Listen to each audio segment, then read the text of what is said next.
Let's make it full here. Then we'll get going. Alright, cool. We'll get started. I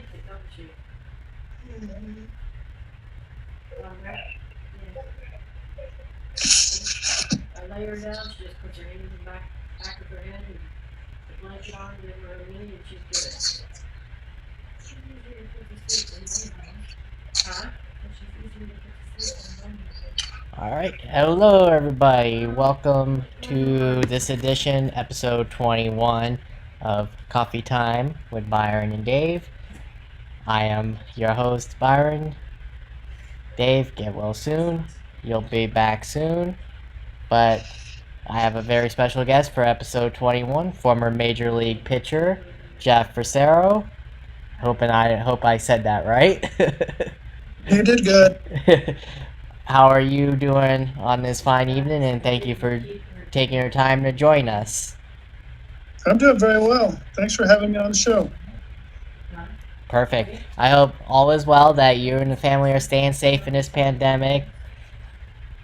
We are. I mean, my wife and I both have our shots. You know, we're out in Arizona, so we can be outside all the time. So we have no problem we really haven't had any problem with this pandemic at all. Good. I'm sure you, just like everybody else, you want everything to open up so we can back to like normal life with going to stadiums, concerts, all that good stuff, right? Well, you know, like I said, we're pretty fortunate out here. Our governor's opened up everything. Masks aren't required unless the affiliation says that they want people to wear masks. Mm-hmm. But our state's pretty much wide open. The Diamondbacks still have a restriction, but I think it's like 50 to 75% capacity. Mm-hmm. So then wife and I already bought tickets for the first concert coming up that we want to see, which is in October. So we're pretty excited about that. There you go.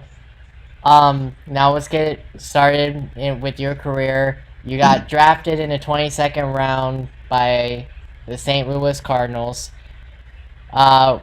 Do you remember where you were and who called you with the information that you were going to be drafted?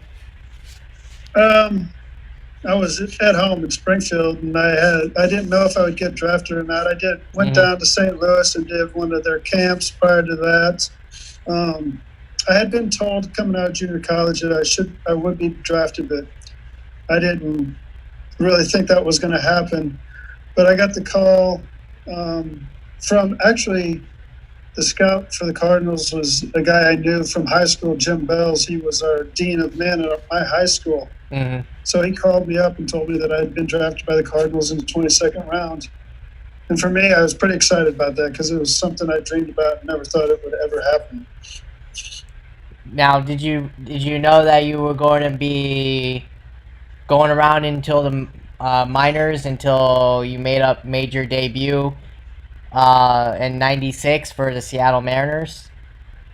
No, I made my major league debut in Montreal in '91. Oh yeah, I'm sorry, I'm seeing that. My bad. Sorry, but take us through that. I wouldn't have stayed in the minor leagues until '96 at all. It was a battle. I was a low-round draft pick. You don't get the looks that the top 10-round picks gets. So, you had battle as far as and have the determination and the will to make that drive to hang around for 6 years in the minor leagues. Nowadays, they don't even keep guys around the minor leagues because I've been coaching for past 11 years. Well, not coaching right now, but for 11 years, and people don't stay around very long. You're right on that. So you spent 5 years with the Expos. Do you have a memorable moment besides your major league debut with them? Do you have a memorable moment pitching for them? Yeah, and it's not a great memorable moment for me. I went 8 2/3 of no hit ball and gave up a hit with 2 outs in the 9th inning. Oh. But no, I have some good memories. Montreal was a great city to play in. I would say really the best memorable moment was my daughter was born in '96, and I flew from Montreal to be with my wife for the berth. And then 2 days later, I started in Philadelphia and threw a 2-hit shutout game after that. So kind of dedicated that game to my daughter. There you go. And was that your only time that you came close to a no hitter, or did you ever get one in your No, career? I never got one in the big leagues. My last no hitter I pitched was in Double A. I threw a no hitter against the Mets minor league team in Double A. No, I had a couple. I had another like a good game against Minnesota where it was like a 2-hitter or 3-hitter. But actually, the closest I came to a no hitter was against Pittsburgh, 8 2/3 in Montreal. How was pitching for that fan base in Montreal? Well, for us, like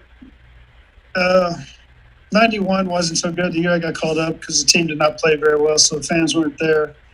But 92, we had a pretty good team, and we finished second to Pittsburgh that year, and the fans started coming out. And then by the time 94 came around, that place was packed and rocking. It's a great city. I mean, it's a sports town. I think the hardest part about being indoors in Montreal in the summer, though, is everybody wants to be outdoors. And at the time I was there, that retractable roof was broken and had to stay closed. Now, I would play in Montreal again if I had the opportunity.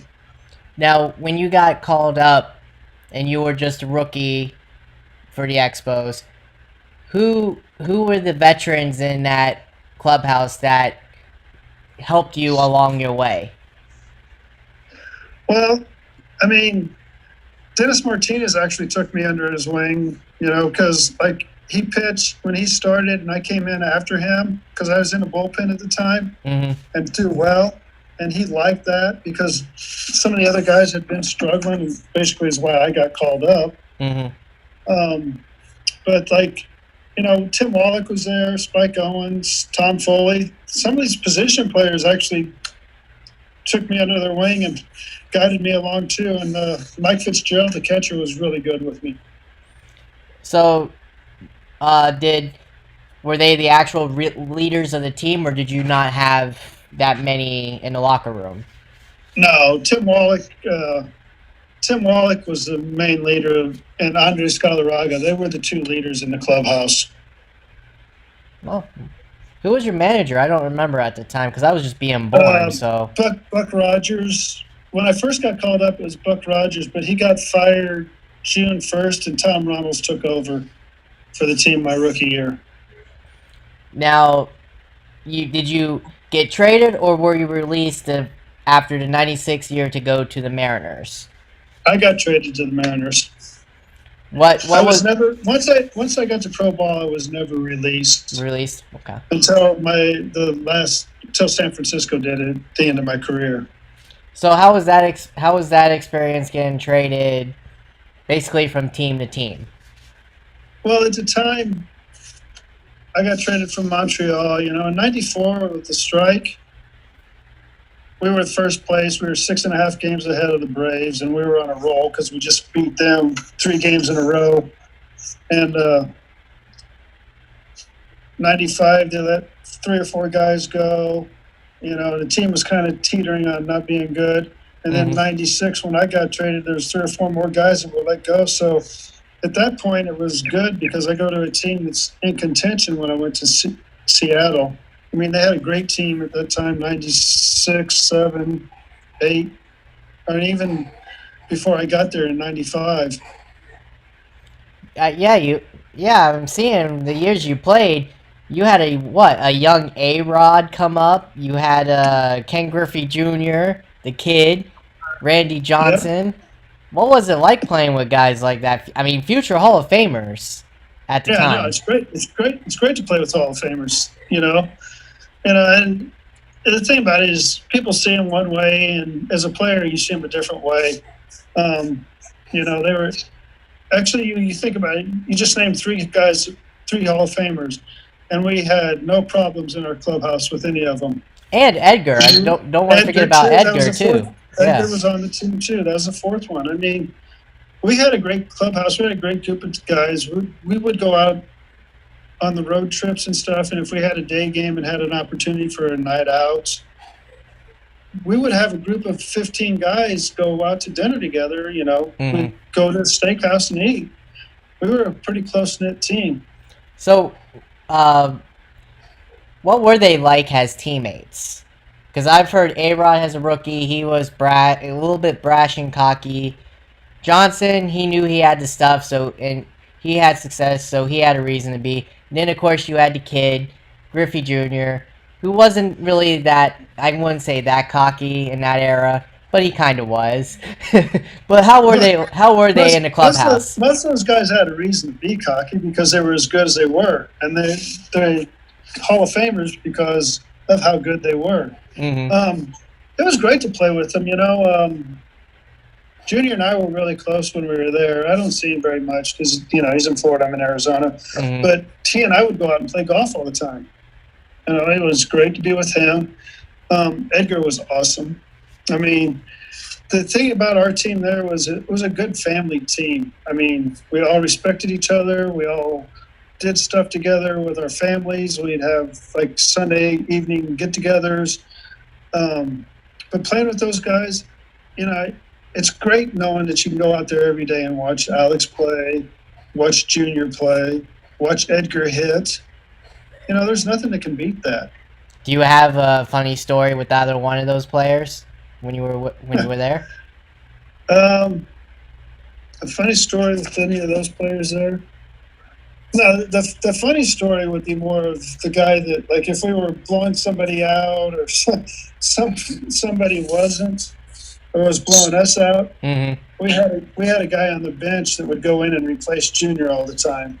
And the funny story was, it started going around the clubhouse. We would call him the Cadillac Kid because he would just come in and replace Junior and just Cadillac for the last 2 or 3 innings or whatever it was of the game. But, like, you know, I'll give you one. Go Edgar ahead. Shoot. Edgar was big with kangaroos at the time we were there. Mm-hmm. He had a kangaroo, and, you know, he wanted to bring it to clubhouse, but Pinella would not allow it. So that does not surprise me about Edgar. That does not. Yeah. That sounds like something he would do. It was fun. He took videos of it and stuff like that.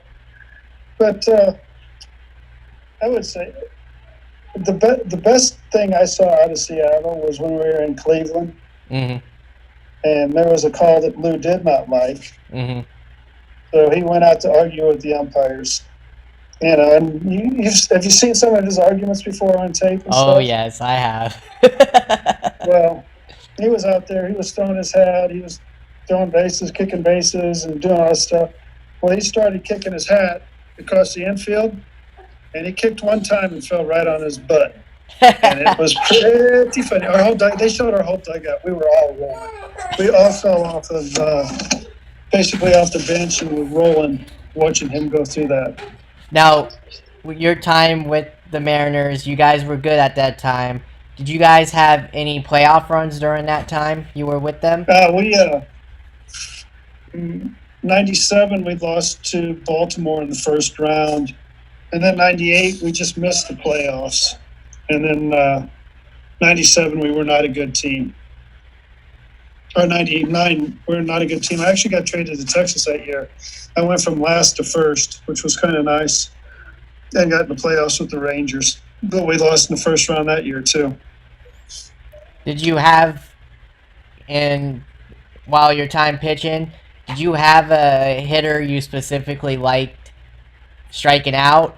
Or was there a hitter that gave you the most fits? Yeah, there were a few hitters that gave me the most fits. Jay Bell for Pittsburgh. You know, he wasn't like it was big damage stuff, but he was a guy that gave me a lot of trouble. Mm-hmm. I had a guy, Jeff Conine, would give me some trouble and fits at times because those guys were both low ball hitters and I was a low ball pitcher. Guys that did not bother me to face were like Jeff Bagwell, Luis Gonzalez.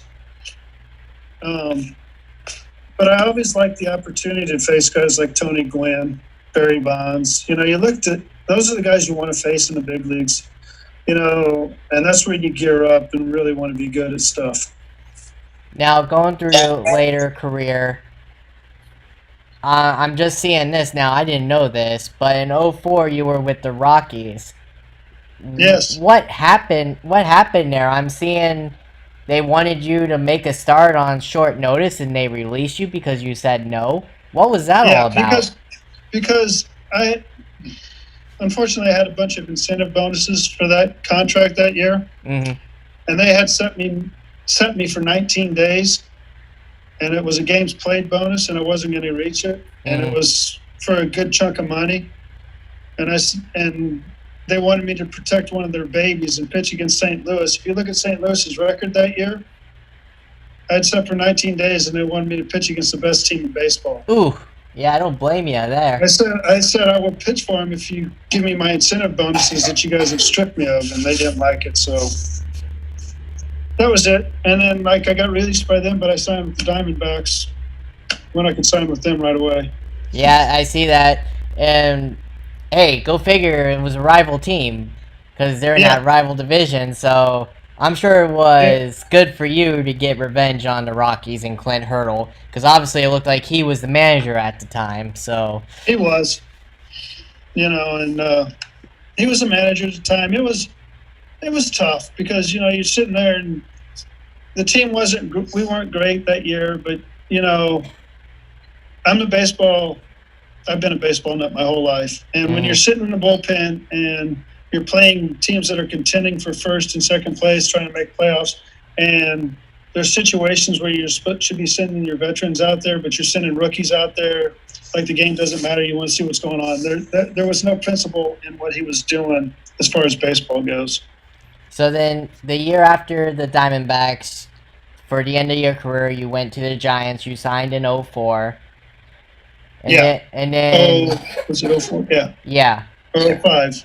'04, and then remained with the team until '06 when you were designated by them for Noah Yeah. Riley. What do you remember about your time there at the end of your career? I mean, San Francisco's good. I mean, I did a little bit of everything for them the 2 years I was there. I pitched a bullpen. I would close a game here and there. I did everything. It was good. I mean, I liked San Francisco. I liked playing there. I went back there. I went to San Francisco towards the end of my career because Felipe was there. And Felipe is the manager I had for most of the time in Montreal. I loved him, and he was a great manager. Treats everybody very well. So that was the reason I went back there to San Francisco to play with him.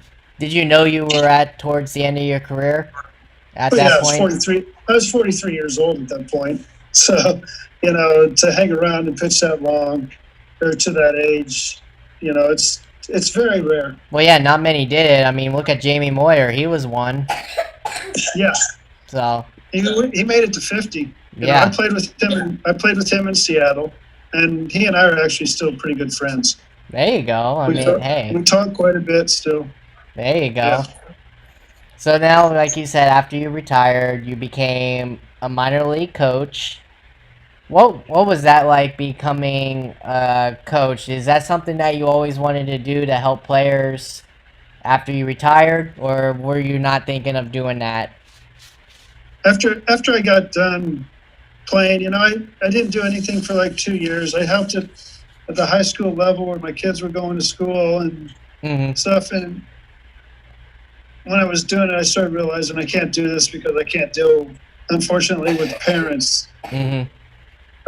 in your ears are talking about their kids all the time, and I'm just an assistant helping the team, helping pitchers and stuff like that. And I told my wife, I go, I like coaching, I like working with the kids. I said I'm gonna see if I can get back in pro ball. Mm-hmm.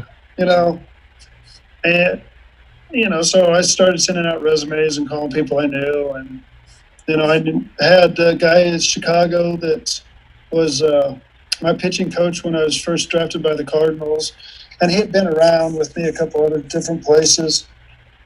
And I wasn't looking for a job when I got the job. They called me right away and said that they needed help with their Arizona team. So I took the job, and I actually liked it a lot because I like giving the players the knowledge that I received from past coaches.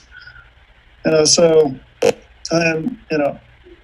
I still might want to do it, but right now I've got a couple kids that I'm working with here that go to high school that's not affiliated with anything, Mm. so I can work with them and I can actually teach them baseball and teach them pitching. Now, I've had some people on my podcast say, former players that turned into coaches, they have said that's somewhat more difficult than being a player itself. Do you find that same regiment as the other ones I've had on my podcast? Well, yeah, it's longer hours for sure. The coach has to put in more hours. You know, you have to watch videos of guys. You have to, you know, you're there longer. You're watching videos. You're working with guys. It's a lot. I don't know if it's harder, but it's a lot more time consuming as far as being a coach to being a player.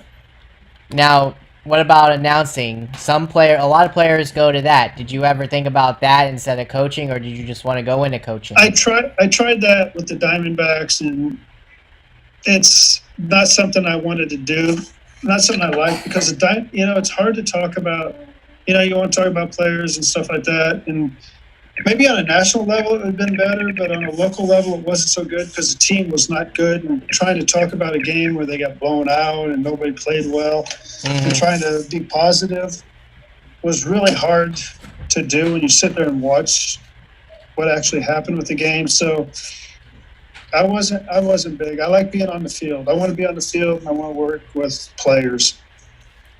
Out of all your years in the league and the teams you were with, do you have the most absolute memorable story that you must tell the audience that's on the tip of your head that you most remember from your career? Well, the biggest thing I remember from my career is the first playoff game I was going to pitch was in Baltimore, and we were down 2-0 already. We lost 2 games in Seattle. Randy Johnson lost the first game. Jamie Moyer lost the second game 1-0. You know, we fly into Baltimore, and wife and I go out to dinner the night before our pitching, and we're walking back into the hotel. I'm getting up ready to go to bed. And Lou's sitting downstairs in the bar, and he goes, "What are you doing?" I said, "Oh, I'm going to go to bed and get ready for tomorrow." And he goes, "No, you're not. You're going to come over here and have a drink with me. You don't need to worry about tomorrow. If you win, we got to play the next day. If you lose, we get on the plane. It's not that difficult. Just go out there and have fun and pitch and do your job. Everything else will take care of it." I mean, and that's something that resonates with players. You got a manager that cares that much about, you know, Lou wanted to win every game he played. Oh, yes, he did. You can tell by that. But to relax players and do stuff like that took a special person. Was Lou, as they say he was, that everybody says he was in person, like he was on the field, was that what he was in the clubhouse to you guys? He could be like that in the clubhouse, but he was more of he was a player's coach. I mean, he took care of us. He had our backs all the time. But if we weren't doing what we were supposed to do, you'd hear it. You would hear it, and you would see. It would be like what you'd see on the field when he was going after umpires. Did you have any like in your career? Did you have some of that old school mentality of baseball? If you got showed up, did you have to throw at the hitter? When I was playing, there wasn't so much showing up stuff. There was times you had to, throw at hitters and do stuff, but it wasn't like when I played. The showboating wasn't like it is nowadays. I mean, these guys, there's a lot more showboating than there was when I was playing the game. I watch it, I had a lot of guys I played with that, they hit a home run. They never looked in the dugout and did all the stuff they're doing. They just either they ran the bases fast or they ran the bases slow. I can understand it. Like if you hit a game-winning home run, but if you hit a home run in a meaningless game or in the first inning, you don't know what's going to happen. Just go about your business. There's no showing up. I mean, I look at it this way. Okay, so every time I struck somebody out, should I have showboated and done something on the mound to make that guy feel like crap? No. It was about being professional when I played the game, and not so professional right now. Was there a lot of that when you played, though? Was the old school way of code of thinking for ball players? Was that? Yes, it was still, the old code was still around. I mean, if you did something that deserved to, your team was going to get thrown at or anything like that, we still had an unwritten rule about stuff like that. I was actually playing golf with Miguel Montero a couple weeks ago, and we were talking about that, about watching the game nowadays. Guys can't even throw inside. If they throw the ball inside and the guy brushes back, they can stare, like they're going to fight. You know, and we had codes that there's a reason to throw the ball inside, there was a reason to throw the ball inside. And the hitters understood that. I don't think these guys understand it nowadays like we did. Now, you had over 1,000 strikeouts in your career. I know it's not Hall of Fame worthy, but I gotta ask this. Do you think if you had more strikeouts, do you think maybe you would have had a chance in the Hall of Fame? No, because I think of the roles I played. I was I wasn't a starter my whole career. I wasn't in the bullpen my whole career. If maybe I stayed in one spot my whole career, then I might have had a chance. But going back and forth from bullpen to starting and doing that, I don't think, other than making my numbers unbelievable, doing those roles is the only way I could get the Hall of Fame. I mean, John Smoltz did a good job of it. I mean, but his bullpen work was a necessity of injuries that he had to heal over before he went back into the starting rotation. I mean, you look at guys like Dennis Eckersley, who got in the Hall of Fame. He was a starter for a while, and he was terrible, but he went to the bullpen and was outstanding. I just did a solid job at both positions. I never was the guy that was the top of the line or the bottom of the line. I was just a solid everyday guy that they could depend on when they needed it. Now, you played for, like you said, you played for the Rangers, and you played for the teams that were lower on the totem pole in the late 90s. What was it like playing the up and coming Devil Rays? Because they had a who's who of talent on that roster, but they couldn't pitch. Did you ever face any of them and strike any of them out, like Fred McGriff, Wade Boggs, Jose Canseco, any of those guys? Yeah. I mean, I struck Fred McGriff out a lot. I don't know what the numbers are, but, he was in Atlanta when I was in Montreal. He was in Pittsburgh when I was in Montreal. There's a lot of times that I had struck him out. Boggs I didn't face that much. So I was really only in the American League for 4 years. 4 years total. Where, and he was, and we didn't have interleague play until, when was that? Like 90. I think 97 or so? Yeah. 97. When they when they expanded the league. Yeah. So I didn't face him all that much. And who else did you say? You said McGriff, Boggs, and Canseco. Canseco I owned. Did you? If you can look up numbers and you can see what I owned him. Nice. Not many people can say that. Yeah, I absolutely owned him. That's awesome. I mean, I can't tell you the numbers, but it's not pretty for him. You got me wanting to look that up after we're done here. I gotta look that up and I gotta look them up and send them to you. Yeah. Wow. But do you have a fan base that you enjoyed playing with the most during your 7 teams you played for? I mean, I really love. Wow, that's tough. I really love Montreal. Montreal fan base was great when I was there. I know it was sketchy at times, but at that time it was great. When I was in Chicago for a year and a half, fan base there is outstanding. Especially if you do well. Yeah, of course. They can get on you hard if you're not doing very well. Right. And basically the best fan base in baseball is in St. Louis. I was there for a year and a half also. So, I mean, those people, no matter what you're doing, they're still on your side. If you're doing great, they love you. If you're doing bad, they still love you. I would say as far as true baseball fans go, St. Louis probably had the best ones. What about the ones that when you pitched against? What fan base had what fan base do you remember most gave you the most moments? Well, is this a fan base I like or a fan base that you don't like? That you don't like, that you played against. Philadelphia probably has the worst fan base as a visitor. I believe that one.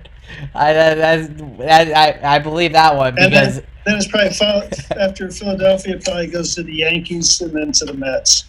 You don't know how much I want to get in line with put the darn Philly fans in line every single time they bring up that they won the World Series against the Rays in 08.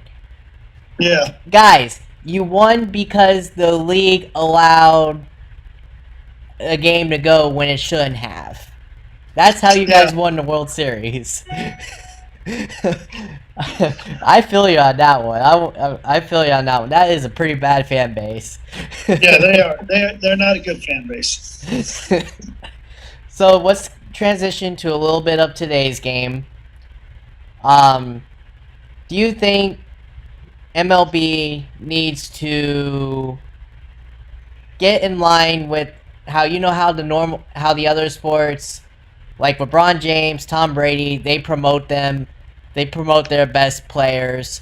Do you think MLB needs to do that with their players like Trout, Fernando Tatis, which they're trying to do a good job of, but they're not really doing that with Mike Trout, and he's probably going to have a triple crown this year. He feels like he's having one every year. What do you think baseball has to do to change that, to get the better players out there? I don't know what's going on with baseball now, because when we were doing it, you saw Ken Griffey Jr. doing Pepsi commercials.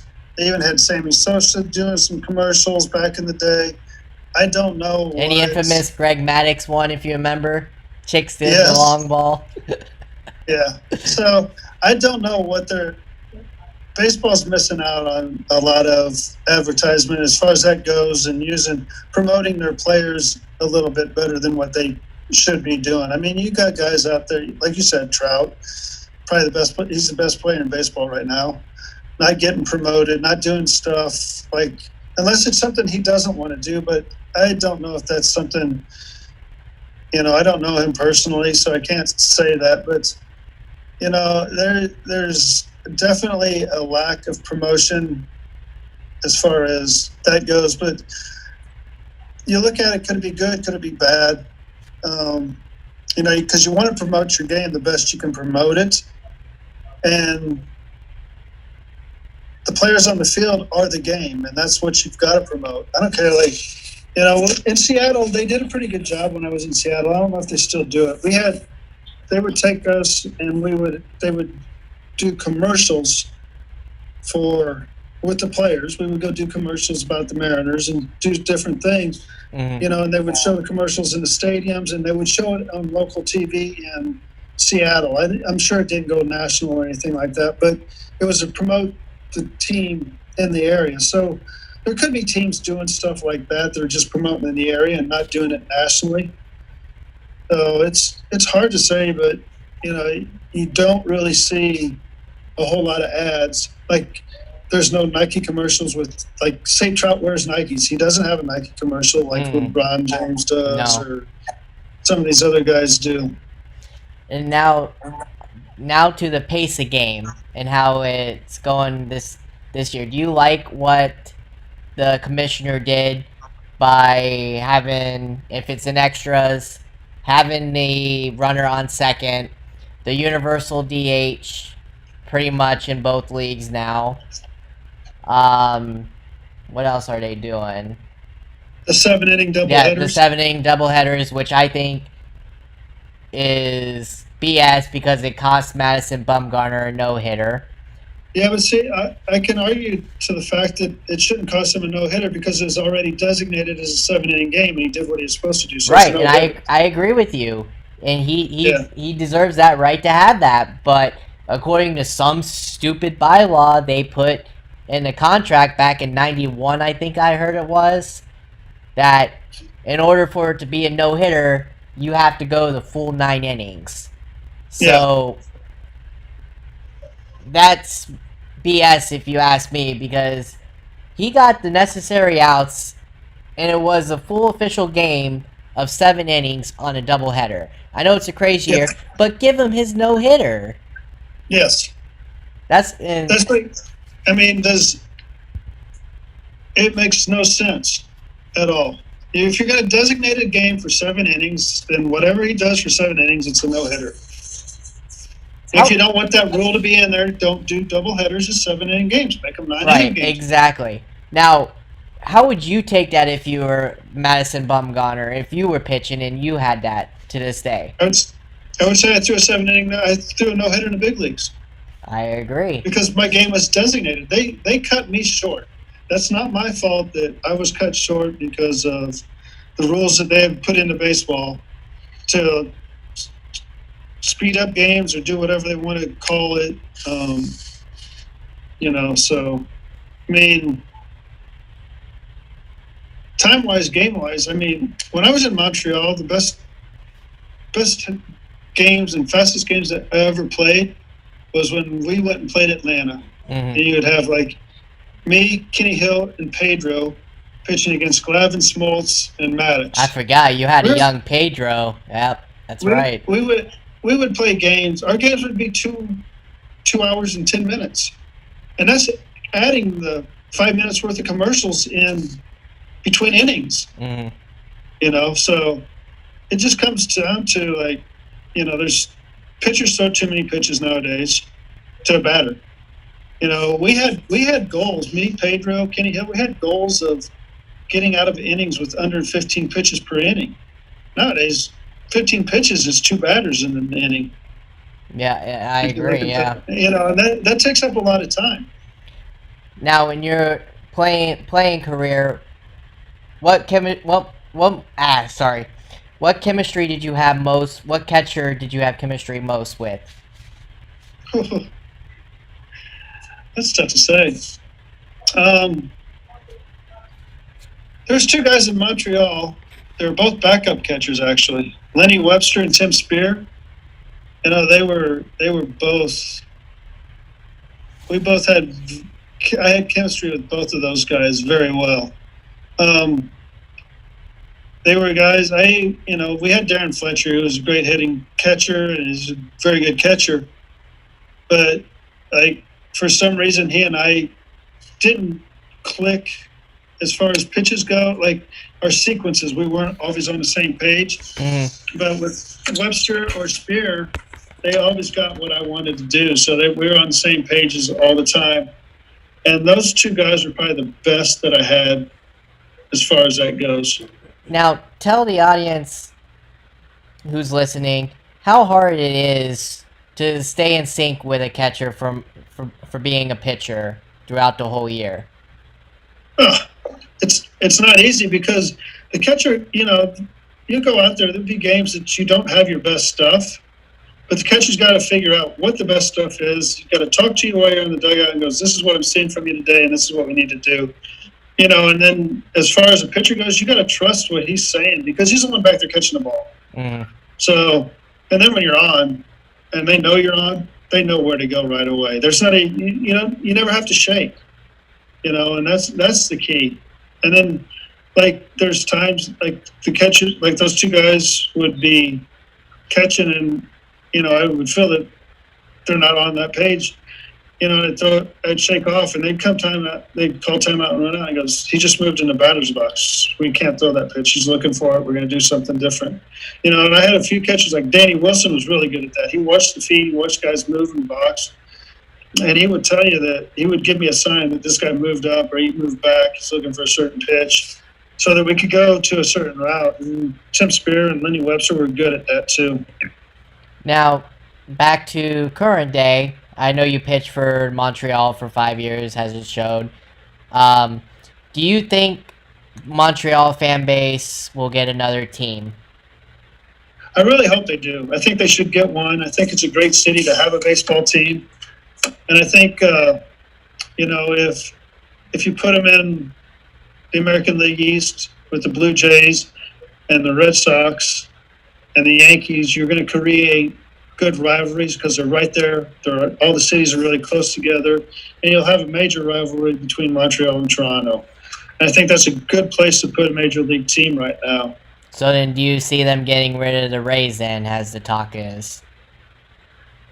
You know, so I didn't get to go to. I didn't pitch a whole lot in Rays, but when I did pitch there, or when I was there was never more than 5,000 fans in that stands. So, I mean, they don't want to move the team to Tampa. They've had their opportunities. I think beneficial-wise, it would be better to move them out of there. I don't care if you move them to Vegas, Nashville, Montreal, but move them somewhere where people want to actually watch them play baseball. Now, do you think, I know this is above what you had, but do you think it could be the owner, why fans don't want to come out? Did you ever see something like that when you played in your era?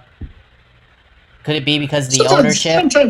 Sometimes I think fans can be mad at owners, but because they've traded somebody that they didn't want traded or stuff like that. But I think, and all things being said, that in baseball, fans are going to come out and watch you play. I mean, if you're consistently losing all the time, you're going to lose your fan base.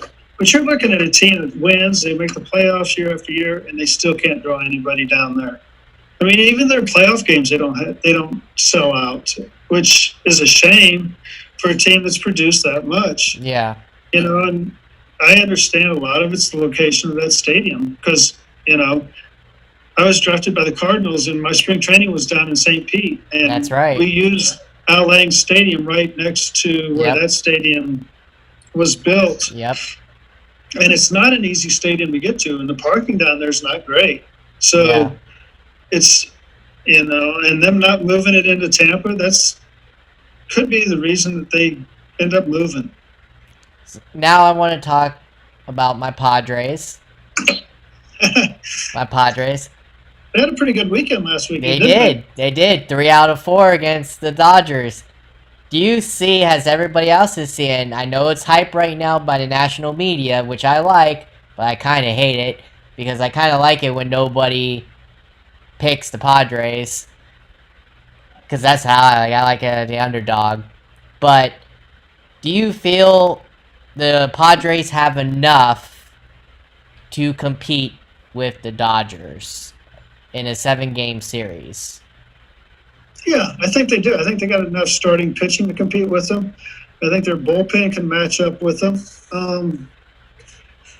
You know, and I think they're young enough and hungry enough to compete with them. That's, you know, like in '94, everybody, like, you said, you know, it's the same kind of team we had in Montreal. Pretty young team, all hungry. I mean, if you look at that team, there's Larry Walker, Marquise Grissom, Moises Alou in the outfield. Hall of Famers. Yeah, Lansing at second base, Segui at first base, Cordero, Barry.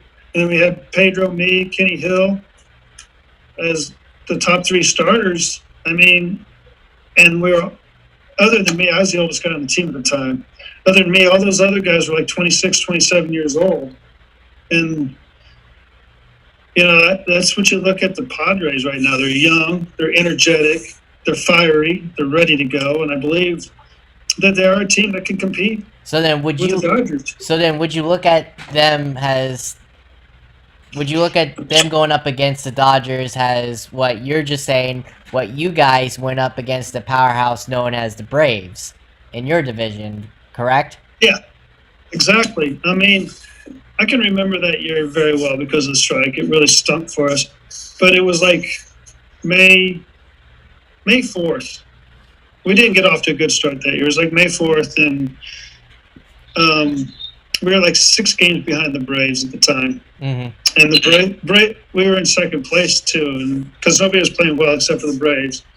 And John Smoltz came out and said, "Well, we've got the division won. It's over already." And it was May 4th. And by the time the strike came around in August, we were 6.5 games in front of them. So, you know, it takes a younger team a little longer to get going, you know, and Padres started off a little slow this year, but they've been picking it up. They're playing pretty good baseball right now. Now, like you said, you've been through it, the strike in '94. I was only 3 years old, so I hardly remember it, but I do remember hearing about it. Do you see with what happened last year with the union and the owners? Do you think there'll be another lockout, or do you think they'll actually come to an agreement? I don't know. That's a good question. I haven't followed it enough to really give a good, honest answer on that. But I hope that they can come to some kind of agreement so that they don't do that. Because I think if they do that, I mean, they've kind of lost some fans already. I think they'll lose more fans if there's a lockout or a strike. It'll be hard to bring the game back. So I hope that they can come to their senses and come up with some kind of agreement where they don't have those kind of problems. I mean, after our strike, it took a while to get everybody back in. It took the fans a long time to come back into the game. That is true. You know, and if you listen to the way everybody talks, well, the games take too long, you know, and I said, really, is 3 hours too long for you to sit around and watch a baseball game? You'll sit around, you know, everybody will sit around for a football game for 3 hours and said, you watch a play that lasts 6 seconds. Mm-hmm. You know, so at least there's continual movement. And then 45 more seconds before a play gets on. But at least in baseball, the plays go on every 20 seconds. There might not be a lot of action, you know, fast, but there's always something going on within 11 seconds as opposed to every 45 seconds like in the NFL. Now, I ask this to every baseball player I've had, whether it be whatever era he's from. I want to know as a former player, do you like the way the game is going to this day where it's basically just strikeout, walk, home run? You as a former player, do you like that? No, I don't like that. Right now, if you sit and watch Kansas City play baseball, the Royals, they're actually playing baseball like baseball should be played. I've watched a couple of games and stuff because I have the MLB package, but they're bunting, they're sacrificing guys over, they're squeezing, they're hitting the ball the other way, moving guys over. They're playing baseball like they're supposed to be played. And look where they're at right now. A team that's not supposed to be anywhere near the top of that division is supposed to be the Twins and the Indians and the White Sox. Right. But Kansas City's right up there. And, you know, it just shows you that if you play baseball the right way, you know, you can score runs and you can win games. And they're doing stuff the right way. They're doing the little things that you need to win games. Now, the other... I keep kidding guys that I know. I go, I wish I was pitching in this day and era because, you know, we were taught to pitch with control and command. If I can control and command the ball right now, I'd probably double my strikeouts easily. Now, the other part of that question is the analytics. What do you say about that? Because I know you guys didn't have much of that playing. Do you hate that as much as I do? Because I honestly hate it. I don't like the analytics. we had analytics. We had analytical stuff, not to the extent that they have now. Up to this day, yeah. There's a place for it if it's used right. The problem is the people that are that I think is people that get in the data and giving it to the players, but they're not giving it to the coaches. So, or they're giving it to, and they're not applying it the right way. You know, they just look at numbers and they say, this is what's got to happen. But there's a reason that you have a coach, and the coach can get the numbers and apply it to each individual as opposed to them just using it as, these are the numbers and this is how it's got to be for everybody. And not everybody's the same. There's no two athletes that step on a football field, a basketball court, in a hockey arena, or on a baseball field that are the two are identical. So numbers got to be applied to each individual separately, and it's, to me, all the numbers are just applied to the group. What great teams besides the Braves? What great teams gave you fits as a pitcher? Because I know in the American League you had the Yankees, you had Cleveland, and in the National League, yeah, you had the Marlins. The Marlins weren't really around when I was Not there yet, that much. not yet, but you know they were getting there, '97 and that, and they Yeah, went that's when and I went. That's rebuild. when I went to the American League, Right, though. right. So Marlins were around, but they were good. I mean, teams I didn't like to go pitch against, or I felt I didn't match up well with, were the Milwaukee Brewers at the time when I was in Seattle. Mm-hmm. The Braves were never a problem for us to match up because we played spring training games against them all the time, so we knew each other so well. That didn't really That's bother true. us. That's true. Other teams that gave me fits. Gosh, I never really even thought about this question very much. Yeah, I didn't match up good against the Brewers. What about the Yankees with their Yeah, lineup? because they had so many left-handers in their lineup, so it wasn't, when I was pitching against them, they had a lot of left-handers in the lineup, and when they had to take them out of the lineup, their lineup wasn't quite as good as it was with all the left-handers in it. Jeter kind of gave me a little bit of fit because he always hit the ball the other way. I pitched sinker down and away to right-handers, and he just slapped the ball the other way. I mean, it wasn't like he did a whole lot of damage off me, but he would get on base, which is kind of a nuisance.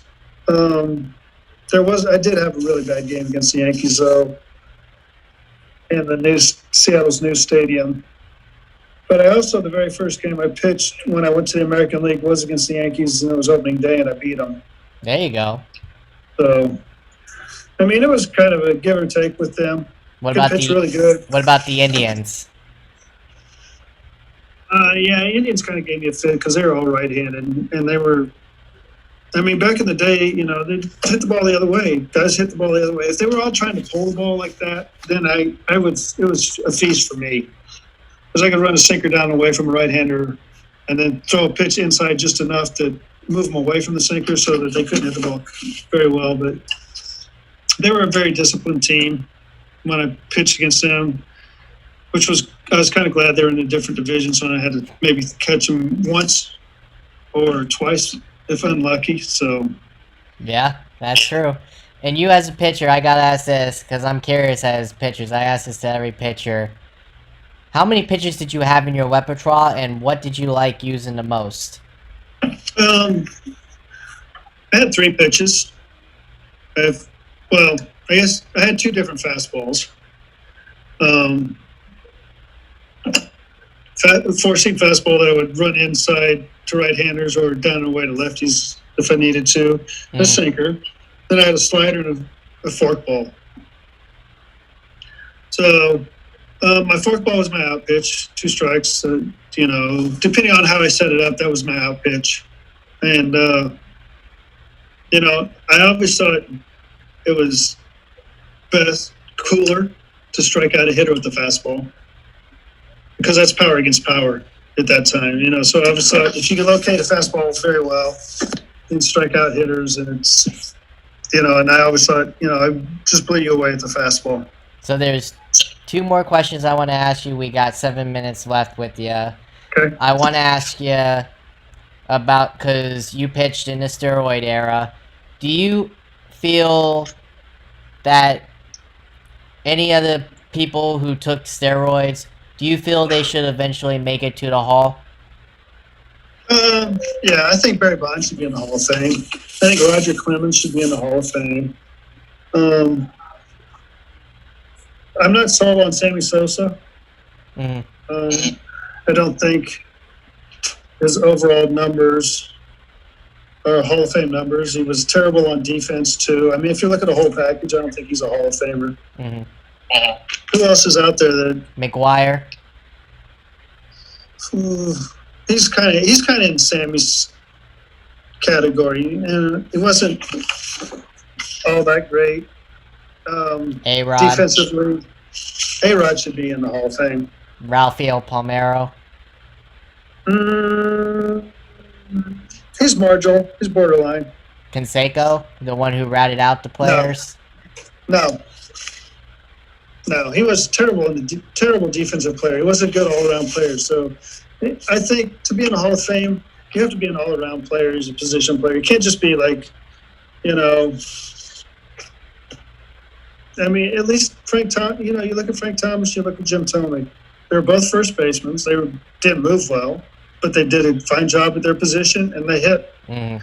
So those guys are in Hall of Fame. But Canseco couldn't catch a fly ball in the outfield. I mean, you see his famous highlight, the home run hits off his head and goes over the fence. I know, exactly. That's pretty much how he played the outfield. I mean, if there wasn't a DH rule, he wouldn't have been in baseball as long as he was in there. What about Pennant? No, I don't think his numbers are good enough. I don't think Schilling's numbers are Hall of Fame numbers either. Yeah, I don't think Schilling will get in anyway because of his political views, which sucks anyway. I mean, yeah, that's why they're holding him out of the Hall, because he went whatever. I don't want to get into it, but I just know has different political views, I guess, and that's why they didn't allow him in. But do you feel like that steroid era somewhat helped the game then, or made it worse? At the time, yeah, after the strike, I think what Sosa and McGuire did really helped bring baseball back. I mean, the home runs, but unfortunately, that's what they think baseball is nowadays. It's just a bunch of home runs, and that's, everybody can hit home runs. I mean, I'm coaching in the minor leagues, and I see guys that are 5 foot. Second basemen that are like 5'9" and weigh about 165 pounds, and they want them to hit home runs. I go, they're not home run hitters. Those are your role players. Those are guys that hit the ball all over the field. They get on base. They steal bases. Uh-oh. You're good. No, You're good. Yep. Yeah, you're back. it just said my battery's getting low. You're good. I'm on my phone. You're good. Yeah, we got 4 minutes anyhow, so it's all good. Yeah. But, yeah, well, I feel you on that. It somewhat made the game good. So my last question to you is, before we call it a night, I ask this to everybody. I know it's early, but who you got facing off in the World Series, and who do you got winning it, in how many games? I don't know. I've paid that close attention to it right now.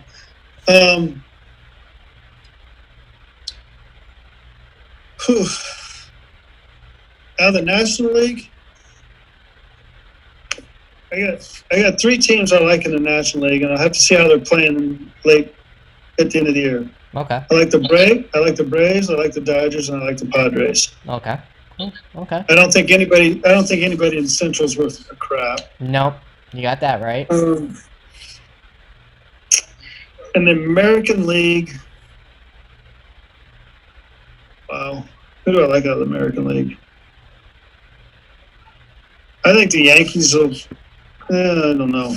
They might come through, but I don't know. Wow, American League's kind of like a blunder this year. There isn't too much that's really standing out that I can think of. There isn't. Twins have just crapped the bed so far this year, and that's the team I would have thought originally, but they haven't done anything. I think Tampa will be around at the end of the year. I think the Yankees will be around at the end of the year. Out west, I couldn't tell you. I don't think the Astros are as good as they were in the past. Nope. Mariners are playing, I think, a little above what they're capable of. The team, I think, offensive-wise, that could be really dangerous is the Angels, but they need to find some pitching. They do. They're desperate. They do need a lot of that. Yeah. So you're saying possibly maybe Dodgers and Rays again, possibly. It's very, very possible.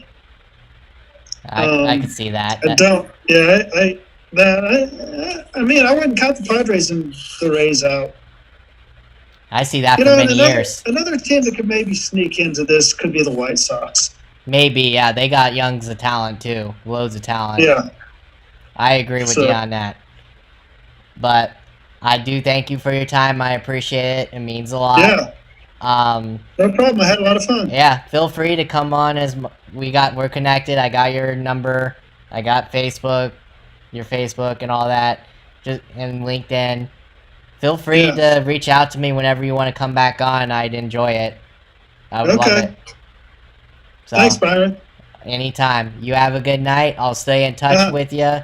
And yeah, I'll actually text you now after.